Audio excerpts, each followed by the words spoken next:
Welcome to the Heritage Rose Garden, part of the Tyler Rose Garden in Tyler, Texas. The Heritage Rose Garden is maintained and funded by the Smith County Master Gardeners. It has quite a history.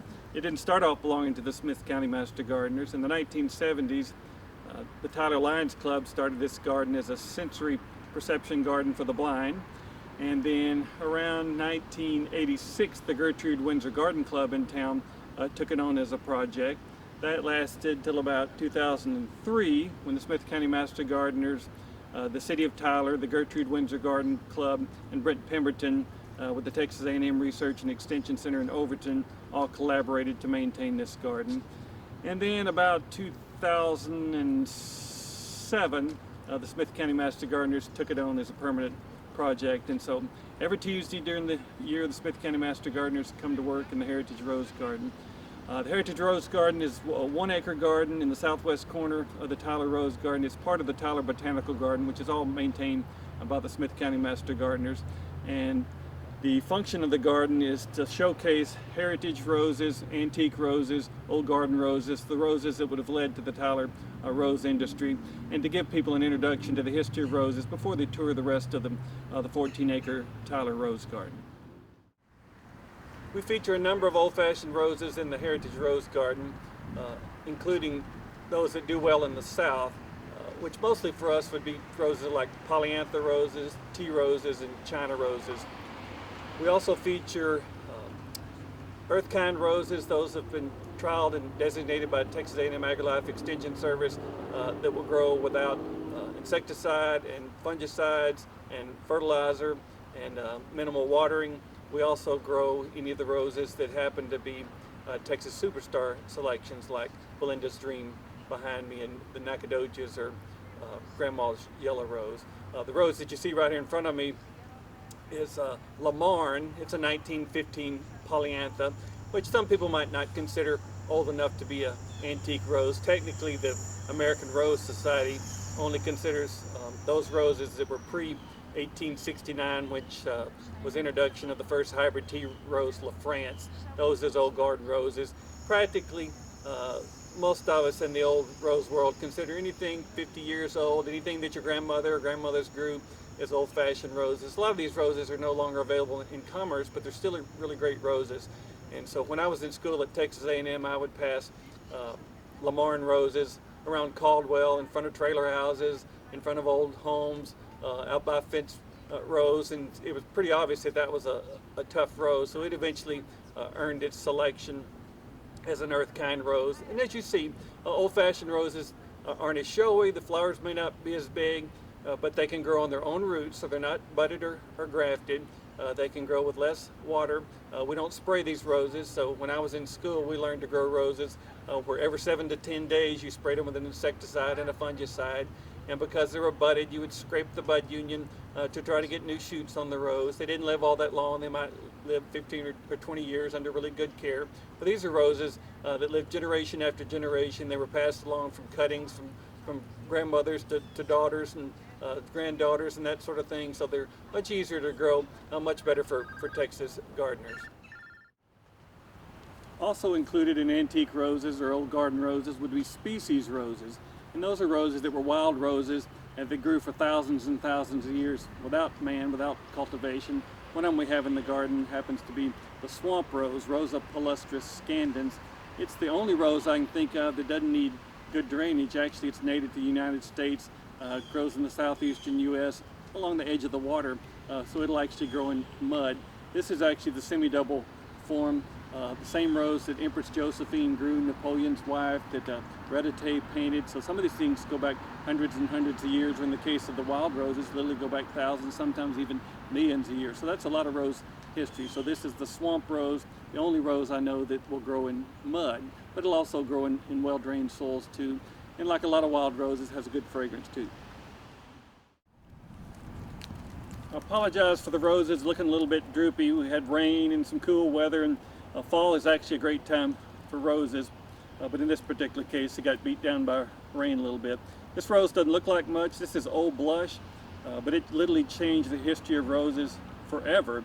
And when Old Blush was first introduced into Europe, I believe in 1752. It was the first ever blooming rose that Europeans had ever seen.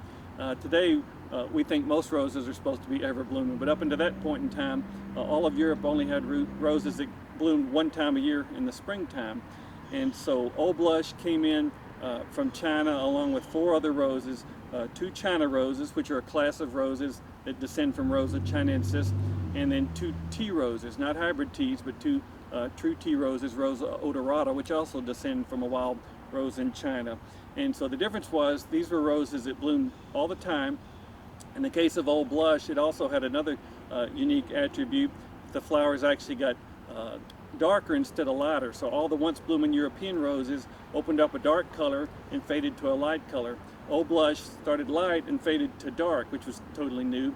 It also had something completely different, a little bit hard to tell, but Old Blush and the China and the tea roses that came in had high-centered pointed buds. At the time, all the European roses had flat buds, which we call cabbage roses. So flowers weren't very tall and they were wide with a lot of petals. Chinese roses, the Chinas and the teas, had high-centered buds. If you think about Valentine's Day roses today, all we really know now are tall, budded hybrid tea roses. Well, that trait was completely new when these roses came in. Now, amazingly, when Old Blush came in, it changed rose breeding because all the roses from that point on were bred to be ever blooming. So nobody wanted a once blooming rose anymore, like the wild roses and the European roses and the species roses. They bred roses to have repeat bloom. One of the reasons Old Blush also had the name of the daily rose and the monthly rose, because literally it had flowers throughout the year.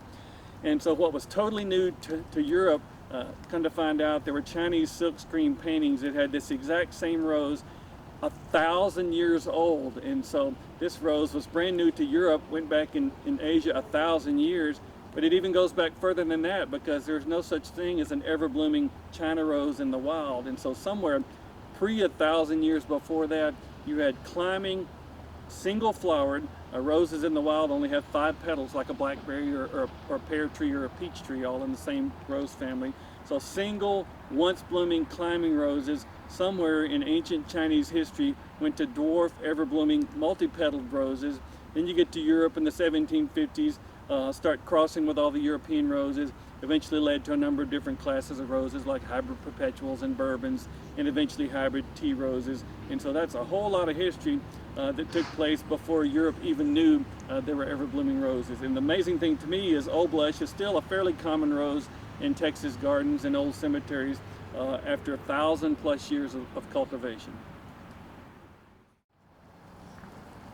Another rose that came in with Old Blush at the same time to Europe that also changed rose history forever was one called Slaters Crimson China. At the time, there were no red roses in Europe. The European roses tended to be pinks and burgundies and mauves and maroons and wine colored, but no true reds. And so when Slaters Crimson China came in and they had a true red, it too changed rose history forever. So once again, think about Valentine's Day, long stem red roses. That wouldn't have happened without these China roses from China.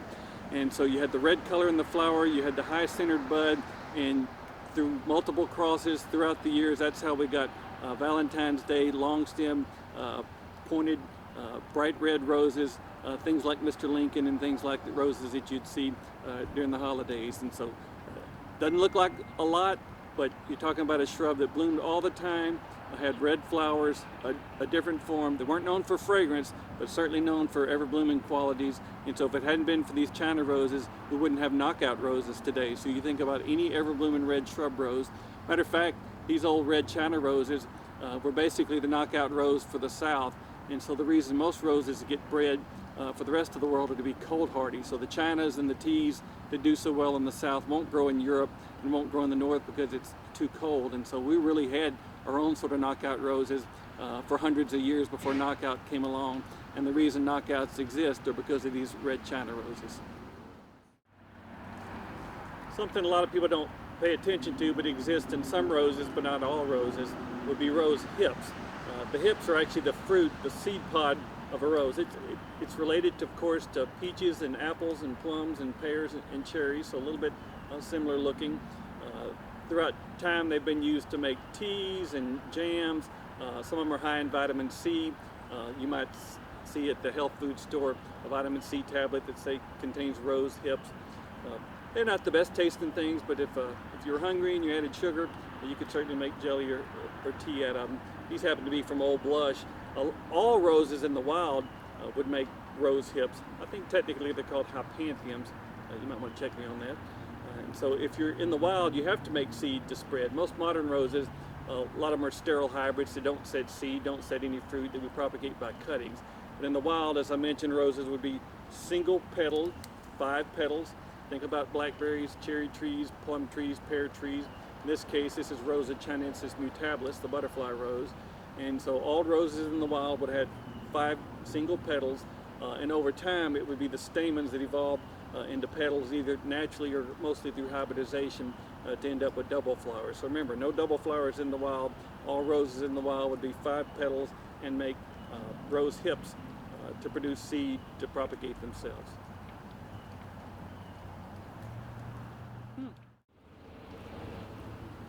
Botanically, roses are in the genus Rosa, but throughout history, we only had a handful of common names that most commoners could learn. Things like roses, laurels, myrtles, lilies, and so a lot of plants got named for other plants even though they weren't those plants. So in this particular case, you have the Confederate Rose, which is not from the South and is not a rose at all, Hibiscus mutabilis. And so I remember when I worked at the Antique Rose Emporium years ago, maybe 1985 or so, people kept coming in asking for a Confederate Rose, and I'm looking through all the books in the catalog and asking, do we have the Confederate Rose? And I couldn't figure out what it was. Well, it turns out the Confederate Rose is not a rose at all. It's a hibiscus, an antique plant or an heirloom pass-along plant. It can be single, but typically what's grown in the South would be the double pink form, or even more popular, the one that opens up white and turns pink, so you have all different colors on the same plant. So in addition to roses here in the Heritage Rose Garden, we grow lots of old-fashioned plants, sort of a period garden or a grandmother's garden, not only antique roses, but other antique plants that would have been growing alongside those same roses in gardens in your grandparents' or great-grandparents, or even further back than that. So this is the Confederate Rose, Hibiscus mutabilis, flora plena.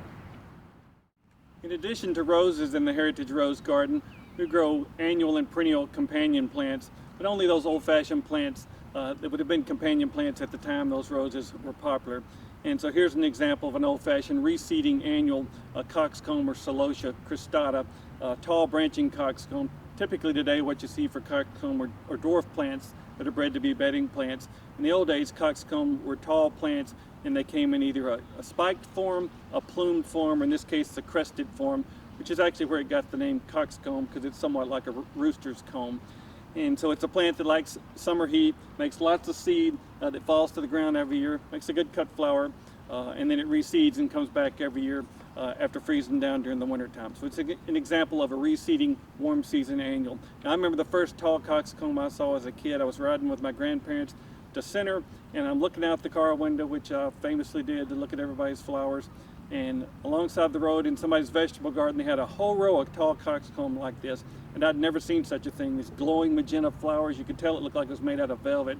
And I was an Elvis fan at the time, and I'm thinking, that looks like something Elvis would have in his garden, velvet. So today I still think of it as velvet Elvis flowers. So this is tall branching cockscomb or Celosia cristata, a good old-fashioned reseeding annual.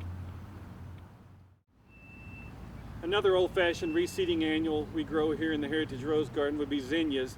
For some reason they were called old maids back when they were popular, probably the most popular garden cut flower the South has ever known.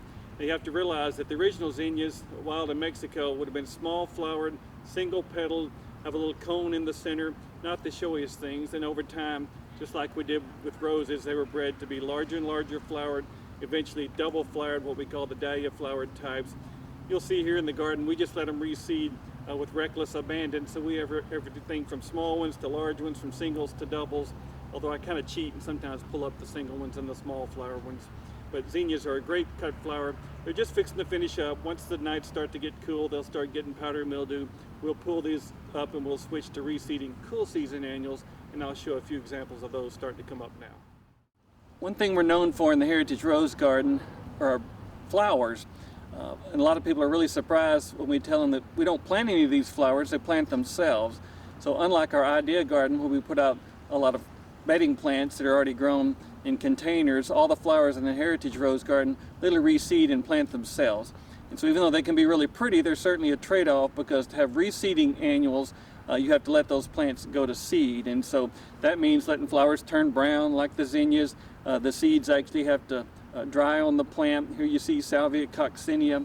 The same way with the cockscomb and the bachelor buttons and the periwinkles. To have reseeding annuals, you actually have to let them go past. Now, right now, we're at the tail end of the warm season, and so our warm season reseeding annuals are setting their seed. Generally, we'll let some fall to the ground. We'll collect some and save to put out next year, maybe the middle of April or 1st of May, if we don't have them come up in the right spot. One thing about reseeding annuals, it's always kind of a joke in the garden world. They always reseed, but they come up where you don't want them to come up. Generally in the cracks in the sidewalk, the path, the yard, every place but your flower bed. And so it never hurts to save some seed to sprinkle in the areas where you want them, or even to grow some bedding plants if you want to put some out in different areas. Now, one reason we have to get these warm season bedding plants up now is because, one, they start to look bad. Foliage on the zinnias will start getting powdery mildew. A lot of foliage on all the warm season plants as the nights start to turn cool will start to look bad.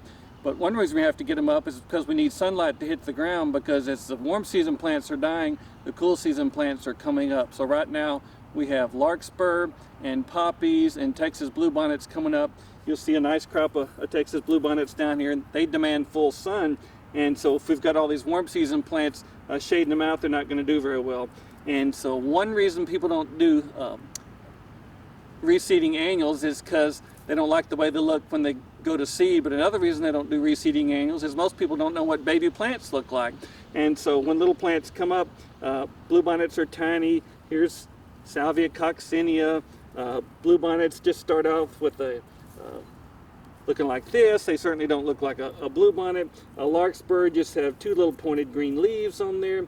The poppies have little tiny thread leaves on there. So I'm always telling the master gardeners, don't pull up anything, don't step on anything unless you know what it is. And so you can have reseeding annuals if you don't let the plants go past and look kind of bad and dry the seed. But you also can't have reseeding annuals if you don't know what your little baby plants look like when they come up. Most popular roses probably ever in the South were tea roses, true tea roses. They were introduced at the same time as the China roses. They descended from a climbing plant, Rosa odorata, from China, eventually developed, much like the China roses, into dwarf ever-blooming plants, but larger flowers. And so you can see the high-centered buds on the tea rose, which eventually evolved into our modern hybrid tea roses. Unfortunately, tea roses had flowers that nodded, which at the time in Europe, they had to grow them in greenhouses because they weren't so cold hardy. Certainly cold hardy in the South, but not so in the northern U.S. and not so in Europe. And so what started out as a really popular novel plant, tea roses, eventually fell out of favor because they weren't cold hardy. They had to be protected during the wintertime, and the flowers nodded or hung down. That was popular at first in greenhouses because they said the flowers nodded and bowed to you as you came through the greenhouse, but eventually people became kind of angry because they wanted to be cut flowers. They wanted to stand up straight. And so to rectify that situation, they took tea roses, crossed them with some of the European roses like hybrid perpetuals, which made them more cold hardy, gave them longer stems, but kept the high-centered buds, kept the ever-blooming qualities. The problem was it made cold hardy roses for the North and Europe that were longer and stronger stemmed and better cut flowers, but it actually made worse roses for the South. And so the tea roses and the China roses and the polyantha roses were probably the best roses we ever had for the South. And if you look all over the South in abandoned yards and cemeteries and old landscapes, those are the roses that you'll see, not the modern hybrid teas and the grandiflores and the floribundas and those that were evolved to be cut flowers, mainly because they were more cold hardy and had longer, taller stems. And so I think of tea roses and China roses not as cut flower roses, but as landscape shrubs that just happen to be roses. And my mentor, Dr. William C. Welch, was the first one to show Texas and the South these old-fashioned roses, the antique roses, particularly the teas, Chinas, and the polyanthas, make really good landscape plants. They can be propagated at home from cuttings. They don't have to be sprayed. They don't have to be irrigated that much. They don't get that many pest problems. And so even though they may not be the best cut flower roses, they're really great landscape plants. Now, one I'm standing next to, a little beat down because of the rain, is Duchesse de Brabant. which was purportedly Teddy Roosevelt's favorite rose, and one of the few tea roses that has really good fragrance, somewhat like fresh tea leaves. Matter of fact, they say that the name tea rose was given to roses, the Rosa odorata tea roses, because they smelled like the tea chest when those roses were first introduced into Europe. And so Duchesse de Bourbon, in addition to being a really great rose, has been designated an earth kind rose by Texas A&M AgriLife Extension, and one of my favorites. And as you can see, this rose is only a couple of years old, and these are roses that make great big shrubs, easy to grow. You shear them with hedge clippers, not with hand pruners.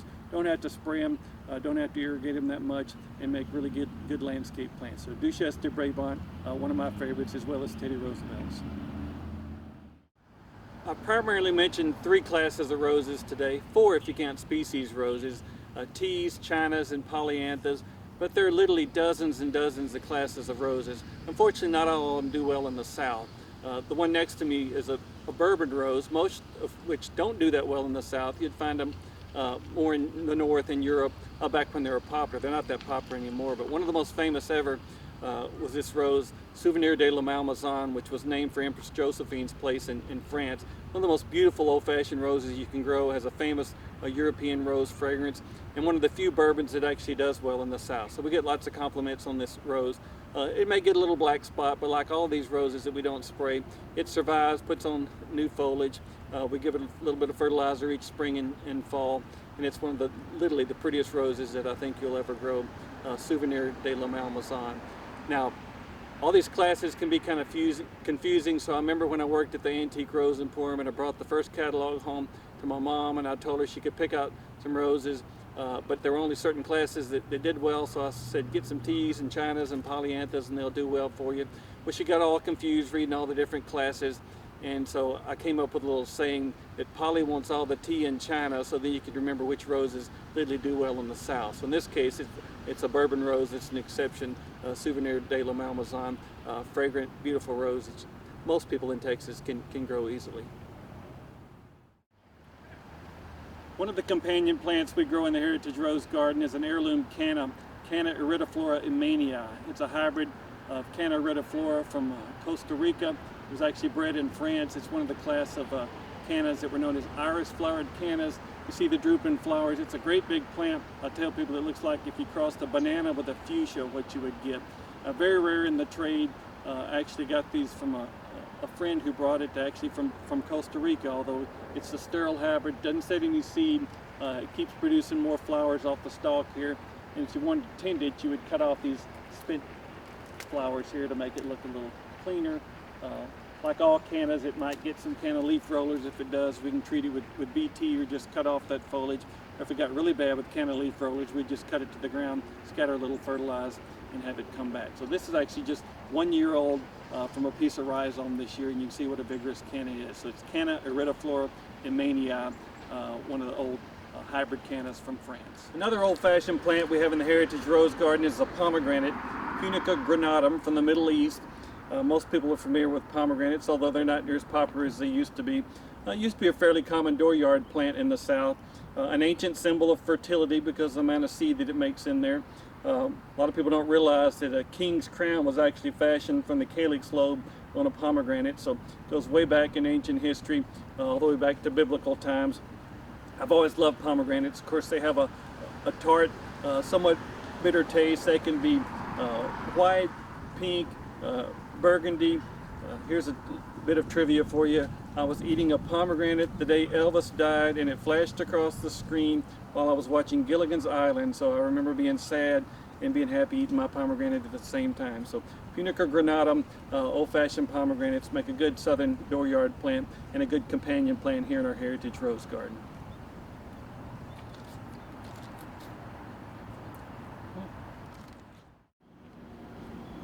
We get a lot of comments about the crepe myrtles here in the Heritage Rose Garden. The whole background of our Heritage Rose Garden is lined with Muskogee crepe myrtles. Now, these are actually fairly modern hybrid crepe myrtles that were introduced by the National Arboretum. The Muskogee is a lavender pink crepe myrtle that obviously grows really fast because these were only planted in the 1990s. So they grow probably 2 or 3 times faster than the historic Lagestromia indica cultivars. And so even though crepe myrtle is an old-fashioned garden plant, certainly appropriate for our heritage rose garden or any antique old-fashioned planting in a Texas garden. Hybrid crepe myrtles give the same look with a much faster growth habit. So this is Muskogee crepe myrtle, one of the National Arboretum mildew-resistant hybrid crepe myrtles. You're welcome to visit the Heritage Rose Garden 7 days a week from sunup to sunset. It's a part of our Tyler Botanical Garden, which is here in the Tyler Rose Garden in Tyler, Texas, just off Front Street, not far from downtown Tyler. So the garden is free. You're welcome to come visit anytime you want, and particularly come see what our master gardeners do, because we fully fund and maintain and design the Tyler Botanical Garden ourselves, with work days once a week and fundraisers several times a year to help fund the garden. So come see us at the Tyler Botanical Gardens.